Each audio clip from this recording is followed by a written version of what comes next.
Lord, hallelujah. Thank you Lord Jesus. साध्य है हमारे लिए, सब कुछ साध्य है, सब कुछ संभव है, क्योंकि यीशु हमारे साथ है सदा। हालेलुया।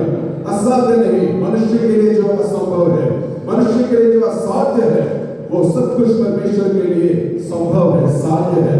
और वही परमेश्वर, वो पवित्र आत्मा परमेश्वर ने हमें दिया है, इसलिए हम भी कह सकते हैं कि प्रभु यीशु मसीह में हम भी सब कुछ कर सकते हैं, सब कुछ हमारे लिए भी साध्य है। हालेलुया। ऐसी कोई बात नहीं जो हमारे लिए असंभव है। हालेलुया। ओ हालेलुया। सफल होना हमारे लिए अब असंभव की बात नहीं है। हम जीवन में खुश हो सकते हैं, आनंदित रह सकते हैं, जगह को प्राप्त कर सकते हैं। हालेलुया। प्रभु में बड़े बड़े कार्य कर सकते हैं, क्योंकि प्रभु में हम सब कुछ कर सकते हैं। पौलुस कहता है, जो मुझे सामर्थ देता है उसमें मैं सब कुछ कर सकता हूं। मैं सब कुछ कर नहीं सकता, मैं अपने आप कुछ नहीं कर सकता, लेकिन जो मुझे सामर्थ देता है उसमें मैं सब कुछ कर सकता हूं। Hallelujah. Praise the Lord. Hallelujah. यही से प्रकार से शैतान की शक्ति पर हम जय प्राप्त कर सकते हैं। किससे? वचन की शक्ति से। वचन की शक्ति से। हम अपनी शक्ति से शैतान पर विजय नहीं प्राप्त कर सकते, शैतान को हम अपनी बुद्धि से नहीं हरा सकते, शैतान को हम अपने आवाज से हरा नहीं सकते, लेकिन वचन की शक्ति से हम शैतान पर जय प्राप्त कर सकते हैं। वचन की सामर्थ से हम शैतान को हरा सकते हैं। Praise the Lord. हम सब कुछ कर सकते हैं, हमारे लिए साध्य है। इसलिए हम मिलकर गाते हैं, साध्य है, सब कुछ हमारे लिए साध्य है। Praise the Lord. हालेलुया। एक और गीत को मिलकर गाएंगे। Praise the Lord. हालेलुया। एक आराधना का गीत हम मिलकर गाएंगे, मेरा एक ही मित्र यीशु, सॉन्ग नंबर 250। सचमुच में दुनिया में हमारे सोचे कि हमारा कोई नहीं है, हमारा कोई मित्र नहीं है, लेकिन यीशु मसीह हमेशा हमारा मित्र है, हमेशा हमारा साथी है, हमेशा हमारा साथ देने वाला है। वो हमें हमेशा हमारे सुख में, हमारे दुख में, हमारे आंसुओं में, हमारे आनंद में हमेशा हमारे साथ देने वाला एक अच्छा मित्र है। उस अच्छे मित्र के लिए, उस अच्छे दोस्त के लिए आज हम आराधना करेंगे। मेरा मित्र यीशु, वो मेरा सब कुछ है, लाखों में वो मेरा एक ही प्रिय है। वो शारोन का गुलाब है और भोर का तारा है, लाखों में वो मेरा एक ही प्रिय है। मेरा एक मित्र यीशु, वो मेरा सब कुछ है, लाखों में वो मेरा एक ही प्रिय है। वो शारोन का गुलाब है और भोर का तारा है, लाखों में वो मेरा एक ही प्रिय है। उसके दुख से मुझको शांति और आनंद मिलता है, उसका दुख से मुझको चैन करता है।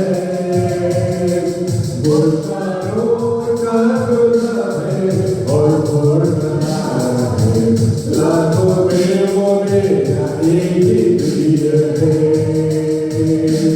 उसके दुख से मुझको शांति और आनंद मिलता है, उसका दुख से मुझको चैन करता है। वो शारोन का गुलाब है और भोर का तारा है, लाखों में वो मेरा एक ही प्रिय है।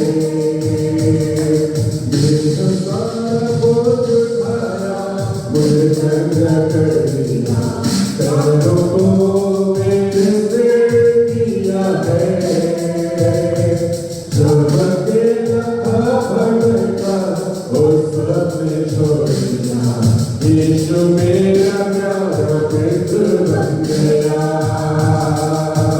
उसके दुख से मुझको शांति और आनंद मिलता है, उसका दुख मुझको चैन करता है। वो शारोन का गुलाब है और भोर का तारा है, लाखों में वो मेरा एक ही प्रिय है। उसके दुख से मुझको शांति और आनंद मिलता है, उसका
Hallelujah, hallelujah. Praise the Lord. Thank the Lord. Hallelujah. इस अच्छा हमारे अच्छे इस पृथ्वी के लिए प्रभु का धन्यवाद है। Hallelujah. हमारे सारे दुख उसने अपने ऊपर उठा लिया। उसके दुखी होने से हम चंगे हो गए। उसके क्रूस की वजह से हमें जीवन मिला है। Hallelujah. Praise the Lord. Hallelujah. यीशु मसीह ने कहा, मैं संसार के अंत तक तुम्हारे संग रहूं। ये हमारे ऐसा मित्र है जो हमारे जन्म से लेकर वो हमारे मृत्यु तक और हमारे मृत्यु के बाद भी अनंत काल तक हमारे मित्र है। एक सच्चा मित्र जो हर परिस्थिति हमारे साथ रहता है। हमारे बुढ़ापे में, हमारे जवानी में, हमारे बचपन में, हर समय वो हमारे साथ रहता है। Hallelujah, praise the Lord, thank you Lord. जब हम गिर जाते हैं तो वो हमें उठाता है। हालेलुया, जब हम पुकारते हैं वो हमें दौड़ कर उठाता है। जब हम अकेला महसूस करते हैं वो हमारे पास आकर शांति देते हैं, सांत्वना देते हैं, आश्वासन देता है। Hallelujah, praise the Lord. वो शारोन का गुलाब है, वो लाखों में वो मेरा सबसे प्रिय है।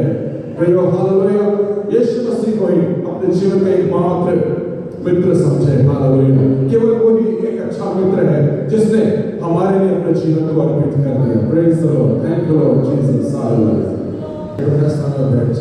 Please seated in the presence of God.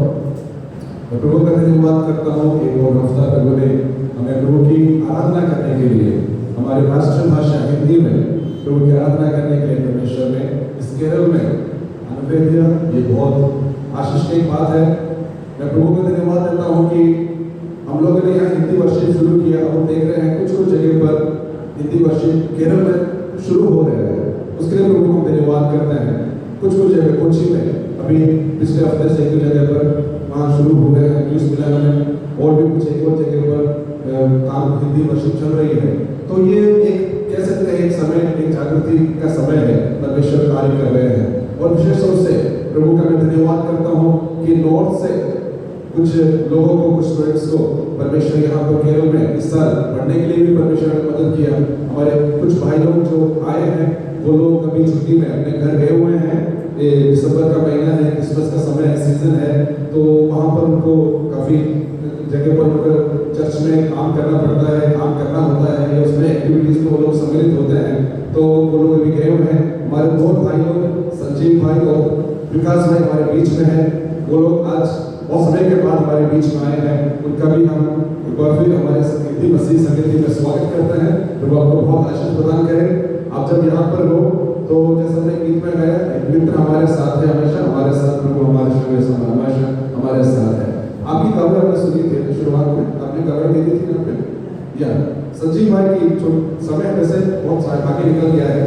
मैं अनुरोध करूँगा संजीव भाई आप 2 मिनट अपनी गवाही दे सकते हैं, कैसे आप प्रभु में आए, कैसे आपने प्रभु को जाना, आप सामने आकर अपनी गवाही दे सकते हैं।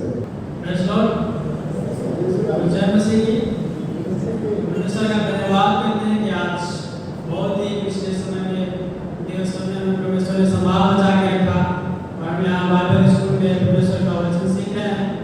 और हमारी छोटी सी गवाही है जिसमें हम विश्वास में किस प्रकार से आए। हमारे मम्मी पापा और 4 भाई हैं और मम्मी पापा हैं। और छोटा सा गवाही है कि हमारे जैसे पहले मसीह को जब नहीं जानते थे तो हम बहुत सारी दुनिया की बातों में दादी के पास आना जाना, बहुत सारा काम चलता था। जैसे हमारी मम्मी को शैतानी प्रॉब्लम बहुत ज़्यादा परेशान किया। उनको बहुत ज़्यादा मतलब शैतान पकड़ गया था, बहुत बुरी रीति से उनको दादी के पास लेकर आना जाना और यहाँ वहाँ करना, देखना ताकना। दादी के पास लेकर जाते जाते वो काफ़ी परेशान थे। काफ़ी परेशानी के बाद, काफ़ी समय बीतने के बाद एक पास्टर जी से मुलाकात हुआ है हमारे मम्मी पापा को। तो पास्टर जी परमेश्वर का सुसमाचार को सुनाए और सुसमाचार को सुनाने के बाद उनको विश्वास में आए। विश्वास में आने के बाद हमारे मम्मी को काफ़ी मतलब परिवर्तन हो गया। काफ़ी शैतान से छुटकारा पा गई और परमेश्वर को विश्वास में बढ़ने लगी। विश्वास में प्रार्थना करने लगी, दुआ करने लगी, चर्च जाने लगी। उस समय से हमारा परिवार काफ़ी परिवर्तन आ गया। सभी लोग विश्वास में मजबूत होने लगे। फिर हमारे मम्मी चर्च में, पापा चर्च में, हमारे भैया सब लोग मतलब एक मत में होकर प्रार्थना करते थे, चर्च जाने लगे और परमेश्वर का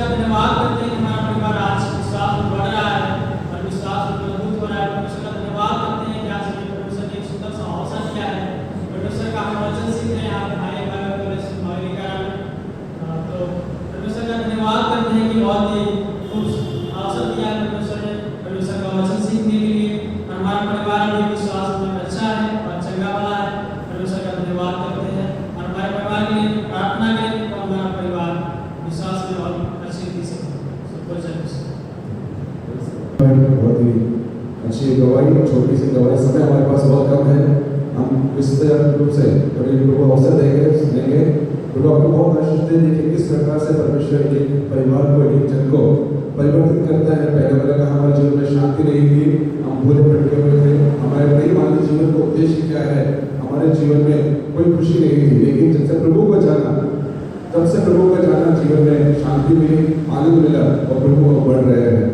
हम जो यीशु मसीह है वो शांति का रहता है और कोई नहीं है। शांति देने वाला केवल यीशु मसीह है, खुशी देने वाला यीशु मसीह है, आनंद देने वाला प्रभु यीशु मसीह है। हालेलुया। जिस विषय को हमने शुरू किया है, जो परीक्षा प्रलोभन, उसी विषय को हम लोग जारी रखेंगे। पिछले कुछ हफ्तों से हम इस पर मनन कर रहे हैं और ये जैसे मैंने बताया कि ये हम लोग अपने जीवन में, मसीही जीवन में हर कोई परीक्षा और प्रलोभन इन दोनों का सामना करते हैं। हम ही नहीं, हमारे जो पूर्व पिता, पहला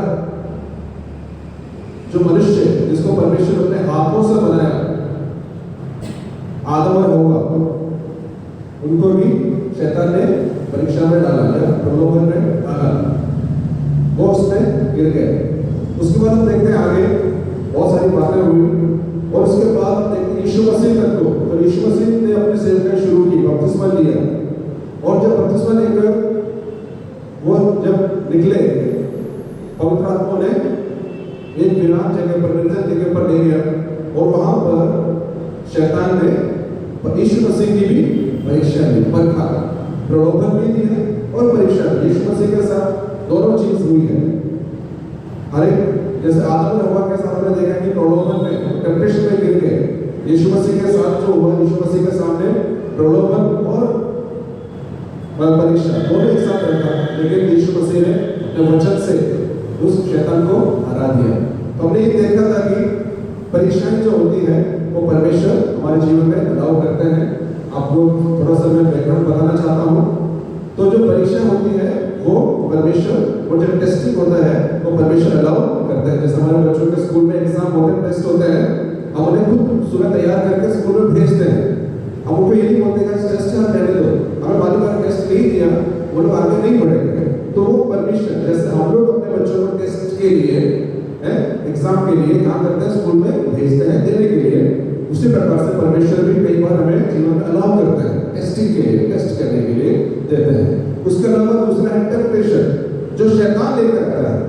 वो शैतान हमें गिराने, आत्मिक रूप से गिराने के लिए शैतान क्या करता है, टेम्पटेशन परमेश्वर से पूछ के नहीं आता, वो टेम्पटेशन के लिए वो खुद आता है और कुछ कुछ लालच देता है कि ऐसा कर लो, ऐसा हो जाएगा। यीशु मसीह के पास में शैतान ने आकर कहा क्या कर लो, मुझे नमस्कार करो, मैं सब कुछ तुम्हें दे दूंगा।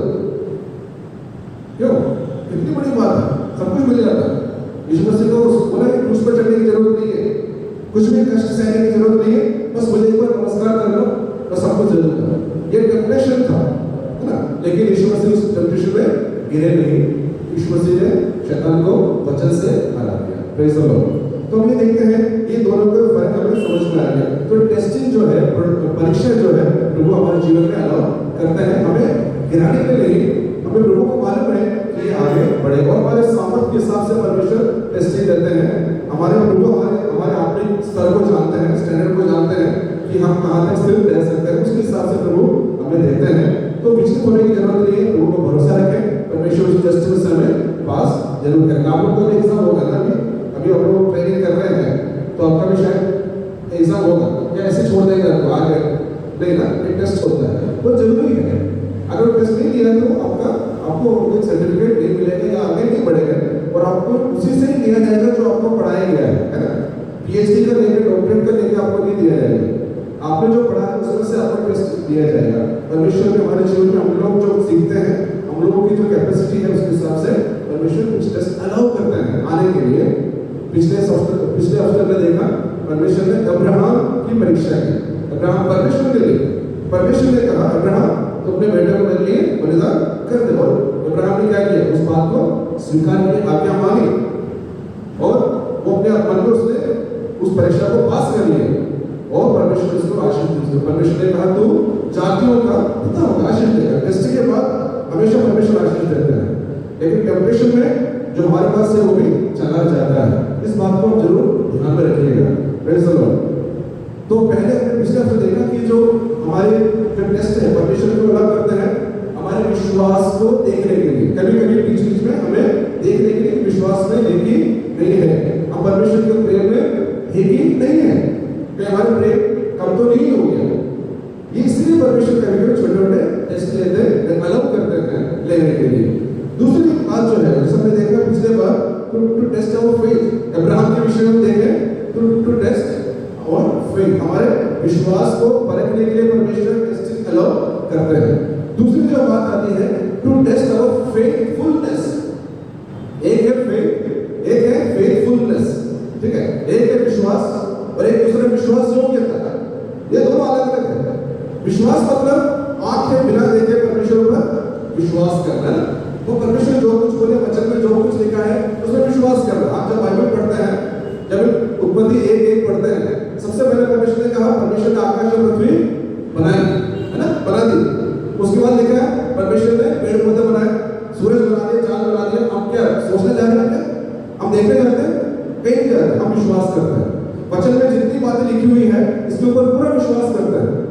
तो विश्वास करना है वचन को, बाइबल को आप अच्छी तरह पढ़ेंगे, बाइबल को अच्छी तरह पढ़ेंगे तो विश्वास बढ़ता ही जाएगा। पूरे बाइबल इसलिए लिखा गया है कि विश्वास करें। इसमें हमारे लॉजिकली सोचने वाली कई सारी बातें हैं जो हम सोच नहीं पाएंगे। नए नए में यीशु मसीह के विषय में लेकर यीशु मसीह पानी के ऊपर चल रहा है ना, लॉजिकली हमें लगता है कैसा हो सकता है, यीशु मसीह कोई जादूगर थोड़ी है, लेकिन वो कोई ट्रिक नहीं कर रहे थे, पानी के ऊपर चले। यीशु मसीह ने 5,000 लोगों को 10,000 लोगों को खाना खिलाया। तो हमें विश्वास करना है कि यीशु मसीह ने सब किया है। उसमें लिखा है कि यीशु मसीह ने अंधों की आंखें खोल दी है, जो गूंगे थे उसको बोलने की सामर्थ्य दी, जो बहरे थे उनको सुनने की क्षमता दी। ये सारी बातें बाइबल में लिखी हुई है और हम क्या करते हैं? इसके ऊपर विश्वास करते हैं। अगर हमारा विश्वास नहीं है तो हम यहाँ बैठेंगे नहीं। हम क्या विश्वास करते हैं? यीशु मसीह ने कहा पृथ्वी पर 2 या 3 जन मेरे नाम से जहाँ इकट्ठे होंगे, हाँ बैठेंगे, जहाँ एक मन से इकट्ठे होंगे मैं उनके बीच में हूँ। तो हम यहाँ क्यों इकट्ठे होते हैं? किसको दिखाने के लिए? क्या पास्टर को दिखाने के लिए? क्या विश्वासियों से मिलने के लिए आते हैं? संजय को नहीं, हम इसलिए आते हैं यीशु मसीह से मिलने के लिए, क्योंकि हमें मालूम है कि यीशु मसीह हमारे बीच में है।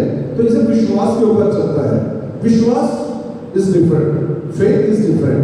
अब फेथफुलनेस का मतलब होता है कि हमने जो विश्वास किया है उसके ऊपर हम कैसे चलते हैं, हम उस पर कैसे अमल अपने जीवन में उसको अमल में लाते हैं, फेथफुल कैसे रहते हैं। इसके एक अच्छा उदाहरण आपको समझने के लिए मैं दे सकता हूँ कि जो आप लोग अभी रेफरेंस निकालने के लिए आप जानते हैं, सिंपल बातें हम आपको बताएंगे।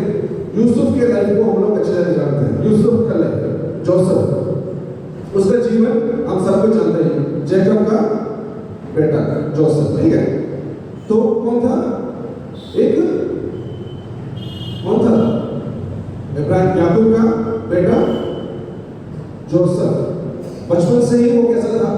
आज्ञा मानने वाला। वो अपने पिताजी का बहुत प्यारा बेटा था, ठीक है। उसके पिताजी उसको जो भी काम देते थे करने के लिए वो पूरा करता था। एक बार उसके पिताजी ने कहा, वो उसकी जो मेन ड्यूटी उसकी क्या थी? अपने भाइयों के बारे में देखना कि भाई लोग सही काम कर रहे हैं कि नहीं, भाइयों को कोई तकलीफ तो नहीं है, भाइयों को खाना वगैरह मिला कि नहीं मिला। उसके भाई लोग क्या जाते थे, उसके बड़े भाई लोग सब कहाँ जाते थे? भेड़ बकरियां चराने के लिए, और कुछ जगह पर जाते थे, खेती बाड़ी करते होंगे, भेड़ बकरियां चरा देते हैं। तो उन लोगों के लिए क्या करता है यूसुफ? क्या करता है? जैकब जो है वो बुजुर्ग होने की वजह से, काफी बुढ़ा होने की वजह से यूसुफ के भेजता था कि जाकर का हालचाल पूछ कर वो जाता था, विश्वास से रहा। वो उसने कभी भी मना नहीं की। उसके पिताजी, यानी कि हम देखते हैं याकूब जो कुछ जोसेफ से बोलता था या यूसुफ से बोलता था, यूसुफ उसको मानता था, विश्वास से रहा, घर में वो सारा काम करता था। एक बार ऐसा हुआ, उसके भाई लोग बहुत दिन हो गए, 1-2 दिन हो गए, वापस नहीं आए। तो याकूब ने अपने बेटे से कहा, जाकर देख कर, यूसुफ से कहा जाकर देख कर। तो उसने ये नहीं कहा कि वो लोग तो बहुत दूर है, नहीं, उसने कहा ठीक है मैं जाके आता हूँ। फेथफुलनेस देखिए यहाँ पर, वो गए आज्ञा मानने के लिए, पहले जगह पहुंचा जहाँ पर उसका भाई लोग आमतौर पर बैठते थे। वहां पहुंचे, वहां पर दिखाई नहीं दी, आगे गया। आजकल मेरे मोबाइल नहीं था कि अपने पिताजी से फोन करके बोलते पिताजी आप मिल नहीं रहे, मैं थोड़ा आगे जा रहा हूँ, ऐसा भी नहीं था। उसने खुद वो विश्वास हो गया था कि मुझे पिताजी ने मुझे काम दिया है, मुझे उसे पूरा करना है। वो वहां से गया, दूसरे जगह पर गया, 2 दिन हो गए, 3 दिन हो गए, बहुत आगे निकल गए। और बाद में उसके भाई लोग उसको मिले बहुत दूर, लेकिन उसके भाई ने उसको क्या किया, धोखा दिया।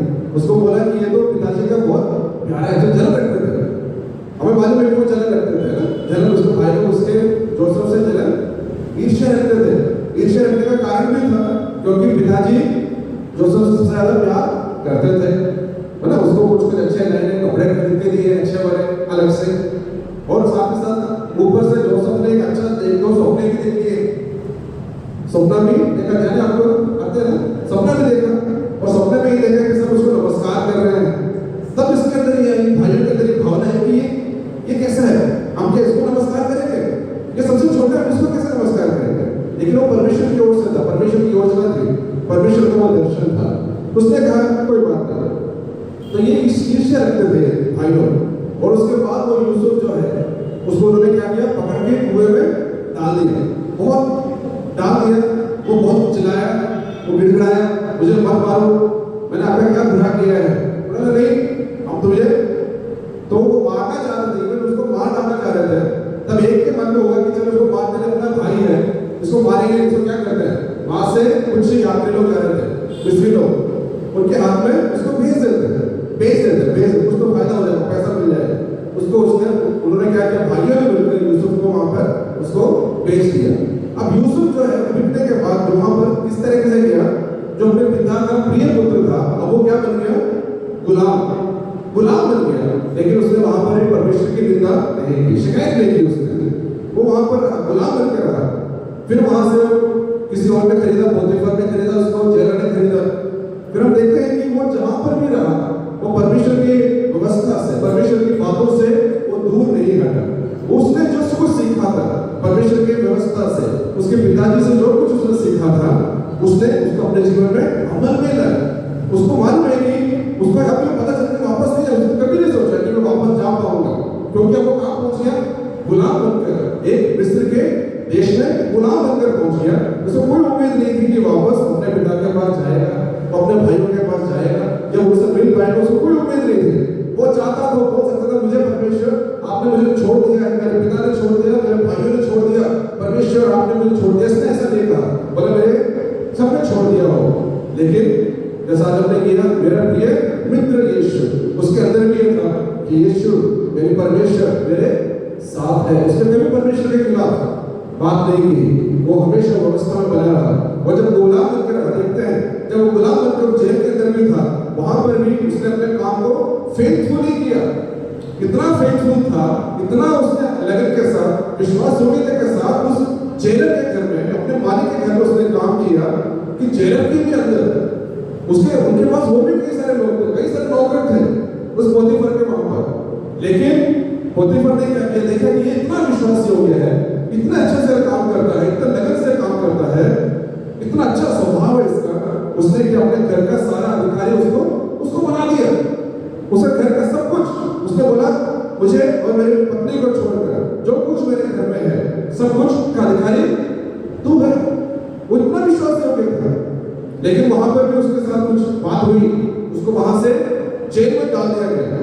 जिसने उसको अधिकारी बनाया, उसी व्यक्ति ने उसको क्या कर दिया, जेल में डाल दिया, कारागृह में डाल दिया। और किसी वो वहां पर भी उसने परमेश्वर के खिलाफ नहीं किया। वहां पर भी वो क्या किया, विश्वास योग्य बना रहा। उसने वहां पर भी अच्छे तरह काम किया। दूसरे जो कैदी लोग थे, जो प्रिजनर्स थे, जो दूसरे लोग थे, वो जब एक दूसरे को श्राप देते थे, एक दूसरे के लिए बुराई करते थे, परमेश्वर की बुराई करते थे कि अब कहाँ आ गए, हम किस हालत में आ गए, अरे ये लोग बहुत खराब है। लेकिन यूसुफ ने वहां पर वो he was faithful before God, परमेश्वर के सामने वो फेथफुल रहा था, जिसकी वजह से उसने परमेश्वर के खिलाफ एक भी अनावश्यक बात नहीं की। आज जैसे आपने बाइबल में से पढ़ा, भला मनुष्य अपने भले भंडार से अच्छी बातें निकालता है, बुरा मनुष्य अपने बुरे भंडार से बुरी बातें निकालता है। तो ये कौन था, यूसुफ भला मनुष्य था। उसने अच्छी बातों को अपने मन में रखा था। अच्छी बात क्या है, वचन। अच्छी बात है वचन है। इसको उसके पिताजी ने जो कुछ सिखाया था उसने अपने मन में रखा था।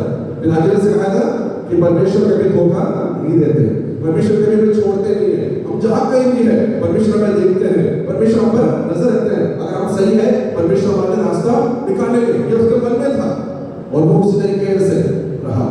उसने देखा वो रहा हुआ, वो इवन कारागृह के अंदर, प्रिजन के अंदर, उस जेल के अंदर भी विश्वासीय योग्य रहा। हमारे जीवन में छोटा सा कष्ट आ जाए हम क्या करते हैं, क्वेश्चन पूछना शुरू कर देते हैं। हम अपनी अपनी बातें पर साइड में कर देते हैं, भाई साइड में कर देते हैं। ऐसा नहीं था, यूसुफ ने क्या किया। अब देखिए यूसुफ के बारे में सोचिए, पहले उसके पिताजी से वो दूर गया, उसके भाइयों ने उसको कुएं में डाल दिया, उसको मार डालना चाहा, उसको बेच दिया। उसके बाद ये लोग, वो यूसुफ कहाँ पहुंचा, मिस्रियों के पास पहुंचा। मिस्रियों के पास एक अधिकारी के रूप में नहीं, एक गुलाम के रूप में पहुंच गया। गुलाम के बाद उसको वहां पर भी उसको क्या कर दिया, झूठा इल्जाम लगा कर, जो काम उसने गलत किया नहीं उस झूठे इल्जाम में उसको क्या कर दिया, जेल में डाल दिया। कारागृह में पहुंच गया, वो कैदी बन गया, गुलाम से कैदी बन गया। लेकिन तब भी उसने परमेश्वर की व्यवस्था को नहीं छोड़ा, परमेश्वर से दूर नहीं रहा। और परमेश्वर का वचन साफ लिखा हुआ है, आप जरूर पढ़िएगा।